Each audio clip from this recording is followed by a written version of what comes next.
आगाह कंदा हलूं अव्हां खे त भारतीय दिफ़ाई माहिर सुशांत सिंह तरफ़ां मोदी ऐं भारतीय मीडिया ते शर्मनाक तनक़ीद कई आहे। सुशांत सिंह जो चवणु हो त वक़्तु गुज़रण सां मोदी सरकार ऐं मीडिया जो कूड़ो ज़ाहिर थी रहियो आहे।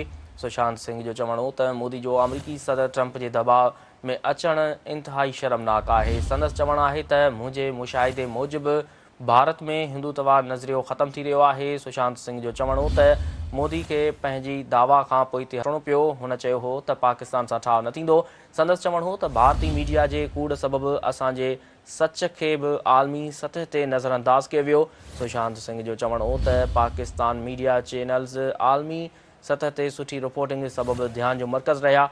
संदसि चवणु हो त सहाफ़ियुनि ऐं एडिटरनि कूड़ियूं ख़बरूं पकिड़े भारतीय मीडिया जी साख खे नुक़सानु पहुचायो। इहा अहम ख़बर आहे जेका असां शेयर करे रहिया आहियूं त भारतीय दिफ़ाई माहिर सुशांत सिंह तरफ़ां मोदी ऐं भारतीय मीडिया ते शर्मनाक तनक़ीद कई आहे। सुशांत सिंह जो चवणु हो त वक़्तु गुज़रण सां मोदी सरकार ऐं मीडिया जो कूड़ ज़ाहिर थी रहियो आहे। सुशांत सिंह जो चवणु हो त मोदी जो अमरीकी सदर ट्रंप जे दबाव में अचणु इंतिहाई शर्मनाक आहे। संदसि चवणु हो त मुंहिंजे मुशाहिदे मूजिबि भारत में हिंदुत्व नज़रियो ख़तमु थी रहियो आहे। सुशांत सिंह जो चवणु हो त मोदी खे पंहिंजे दावा खां पोइ ते हटणो पियो। हुन चयो हो त पाकिस्तान सां ठाव न थींदो।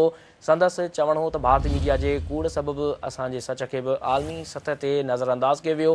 सुशांत सिंह जो चवणु हो त पाकिस्तान मीडिया चैनल्स आलमी सतह ते सुठी रिपोर्टिंग सबबि ध्यान जो मर्कज़ रहिया। संदसि चवणु हो त सहाफ़ियुनि ऐं एडिटरनि कूड़ियूं ख़बरूं पकिड़े भारतीय मीडिया जी साख खे नुक़सानु पहुचायो।